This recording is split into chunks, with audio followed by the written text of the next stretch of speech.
Alright, what's going on, guys? I wanted to do a quick video on how much you can make per mile doing RV transport. And this is with doing the travel trailers, which is the bumper pools, um, because that's pretty much all I do. I've only done one fifth wheel, but that was with a lighter truck, and that was a light fifth wheel. And I think I got the same pay. I don't know. It was a long time ago. That was when I really didn't care and I was just trying to move, trying to make more money. But now I'm paying attention more to the money. And I'm getting this question a lot, so I wanted to address it. So I hope this helps. This is my situation. Everybody else's situation is going to be a lot different. A lot of these costs are more expensive because I'm not doing it. But anyways, what you can get paid per mile one way with a travel trailer. I've heard ranges from $1.10 to $1.30. Okay? For this whole example, we're going to pretend that it's $1.20 because that's obviously that's in the middle, so that's the average. So we're going to go with $1.20 per mile. It really depends on what company you go with, and yeah, hopefully it goes up because fuel prices are up, and that'd just make more sense for the drivers, wouldn't it? So that's something else you got to think about because ever since the hurricane in 2017, the fuel price has gone up really fast, and situation is taken care of down in Houston, Texas, but we're still paying the cost. Okay, guys, this is my cost per mile. So my fuel averages 23, or I should say 23 cents, roughly 24 cents, but that's the exact. Because this is for the week. That's my average for the week doing the work. Okay, that's not my personal use. That's just throughout the week doing the work. I get 11 miles per gallon because I let the truck idle at night. I like to be as comfortable as I can doing this because, you know, it helps me get through the week more. You know, you don't want to be miserable sleeping because you're going to be miserable during the day and then you're going to hate your job. So I really try to be as comfortable as possible, and that's what it's costing me. And I figured out the fuel price is $2.60 per gallon for diesel. And the company I currently work for, they have the bank card they pay me with gives me discounts at truck stops, and I try to get it at truck stops where it's about $2.60 or less. So I just put $2.60. The oil I currently get changed at the dealership because the truck's still under warranty, and if something gets screwed up, I want my hands clean of that. I want it directly to be obvious that it's not my fault and it's theirs, and I want the warranty to cover it because I heard that the dealerships or the company itself is really a stickler at giving you what's rightfully yours in a warranty. I don't know. Maybe I heard wrong, but I want nothing to do with it. I want it to be obvious that it's not my fault, so I pay the dealership to change the oil every 5,000 miles. It says 7,500 miles in the manual, but it also says when you're pulling and idling a lot, that it should be changed every 5,000 miles. So I play it safe and I do it every 5,000 miles. I'm sure once the warranty's up, I'll change it myself, and I'll probably use a different oil like AMSOIL or Royal Purple. And so the cost will change there. But that's what I'm paying per mile for the oil change. And then the trans, I'm thinking it cost me around $200 to have the trans fluid changed in a new filter. And I did that at 60,000 miles. So that's why I figured out for that. And I got a big question mark right there, obviously, because I'm not real sure. But for this, we'll say it was 200. And then the air filter, I believe the factory one costs around 90 bucks. And again, I'm doing all this for the warranty. You know what I mean? After the warranty's up, then I'm going to pretty much do all this crap myself and use different brands. The air filter I figured out every 40,000 miles because she's getting black and all that, and I want her to breathe, and that's probably a part of idling at these truck stops. But I think it cost me 90 bucks from the factory, and I'll probably do a delete, and I'll probably get one of those deals where you can clean the filter, so that'll save cost too. So a lot of these are going to change after the warranty goes up, But that's what I got figured out for all that jazz. Okay. So my cost per mile is roughly 26 cents. Okay, that's both ways. So whenever I'm driving, this is my work week. I'm figuring this is for my work week. So it's roughly almost 26 cents per mile. Okay, that's a lot. And this is something you need to think about. What is your cost per mile? And your food. Your food sucks out a lot. Are you going to pack your lunch, get a cooler, or go to the grocery store and make your own sandwiches or whatever? Or are you going to get fast food like me and spend a ton of money? Because it's sucking the life out of me. Okay, how they pay you is area code to area code. They don't go address to address. Okay, so that's something to think about. And it's one way. They only pay you one way. So if they pay us $1.20 per mile, and you go back there, well, no matter what, it's $1.20 per mile one way. So it's like 60 cents a mile. Okay, so that's something to think about. Obviously, I got that figured out right here, 60 cents per mile. And then if we subtract that 25 cents or almost 26 cents, okay, I'm roughly making 34 cents a mile round trip. That's roughly what I'm making, is 34 cents a mile. And that ends up to, if I'm doing 60 miles per hour there and back average, because, you got to go through towns and whatnot. And if you're going 65 one way with a trailer, because these companies restrict you, they give you a speed limit, and sometimes a speed limit on the way back. So your average might even be below 60 miles per hour. So I just put 60 just as an idea.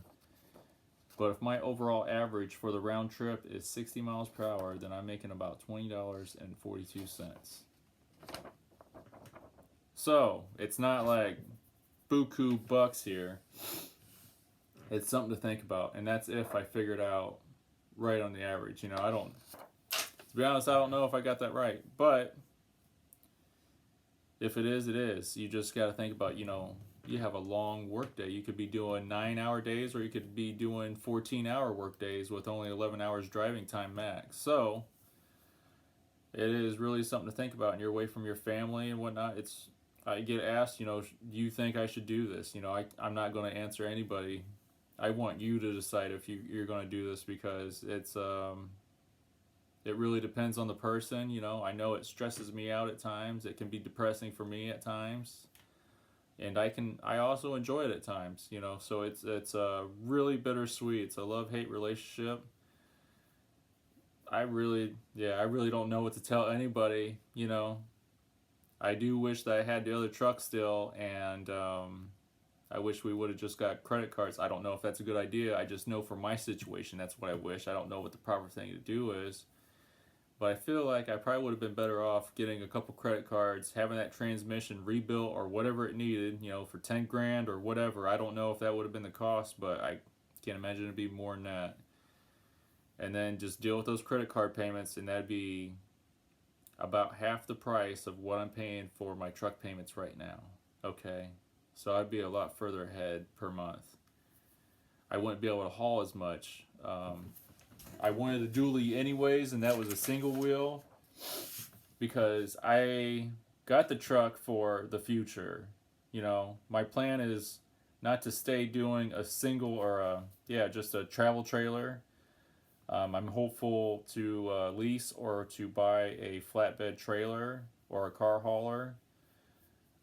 Just some kind of trailer. I don't want to stay at where I'm at. My goal is to pull stuff heavy, and that's why I wanted the dually and the brand new Ford, because the newer Fords and the dualies are pulling more than the year before. So that's why I did what I did. So if you see me a couple years from now still doing RV transport, I'm only doing a travel trailer, there's something wrong with me. Because it is like a lot of you say, it's like overkill, and that's definitely what it is. I looked at the Ford website, and it only cost about $1,500 more for the dually. That's what it looked like on the website. So I'm not losing a lot, but you have extra maintenance like the tires and whatnot. But I will say, one time it saved me to where I had a screw in the one tire, and I put a plug in it, and it was doing fine. But then once it got cold, it wasn't holding pressure, but it was the back tire. So luckily, there's another one right beside it. So that's I love that. I think it's easier to park because the wheels stick out so wide that you just put them on the lines. But anyways, enough about that. I do love that new truck. It's just the payment's stressing me out, and I need to get my act together and get a CDL. And whether I stay in an RV transport or do hot shotting, that's another question. It's the main thing. My main goal is to make as much money as I can doing this with this truck. You gotta look out for yourself. Not the company, because most of these companies really don't look out for you. They're looking out for money. So something to think about. Don't be loyal to a single company. If they treat you good, treat them good. But always look out for yourself, because you're putting yourself out in danger. I mean, it's so dangerous out there, and the more you drive, the more the odds are going against you that you're going to get in an accident. And you never know, it could be fatal. So I mean, this is a high risk job, and you deserve to be paid as much as possible for this job. And you're putting yourself in a lot of stressful situations. In this truck, it's going to break down. Who knows what it's going to cost? Like, I was stuck in Tennessee for 3 days at a rest area. The only vending machine food. It would have been a lot better if I would have got stuck at a truck stop, but that's how the cards fell. So I mean, it's stressful, and you deserve as much as possible. So it's really a decision you need to make. Is it worth it?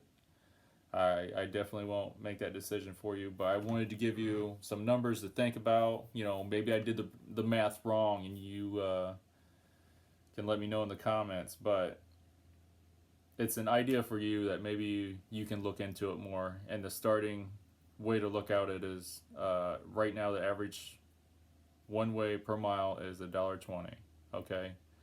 And you can figure out the rest, if I messed up the math, but that's something to start out with. And I hope that helps you guys out. I really care about you guys. I want you guys to make the right decision. I don't want you to do this just because I make it look fun or I make it look so glamorous. I'm not going to say it is glamorous. You have some rough days and you have some good days, So I mean, it's something to think about. So I hope this helps you out. If you guys have any questions, leave it in the comments, or if you just want to leave a comment, leave a comment. Some people ask me about stuff they need, and to start out in this business, what do you need? I have a website now. It's shoptruckandtravel.com. I found some stuff on Amazon of the stuff I use. I need to add more to it, and I will. So there's stuff on there. And then there's a link to my other social media. So if you get bored, you can always go to that. But yeah, I hope this helps out, and I hope you guys make the right decision. If you guys end up doing this, let me know. If you're already doing it, let me know. If you're a truck driver, let me know. I appreciate truck drivers too. And it's amazing what all you guys do. It's almost, and it doing this job makes me appreciate all you guys even more, and it makes me even appreciate more the military troops that are away from their families and homeland for a significant amount of time. It's just gives you a different outlook on things. But God bless you guys. I hope you guys are all safe out there. Watch out for them cars. But yeah, God bless you guys, and hope all is well.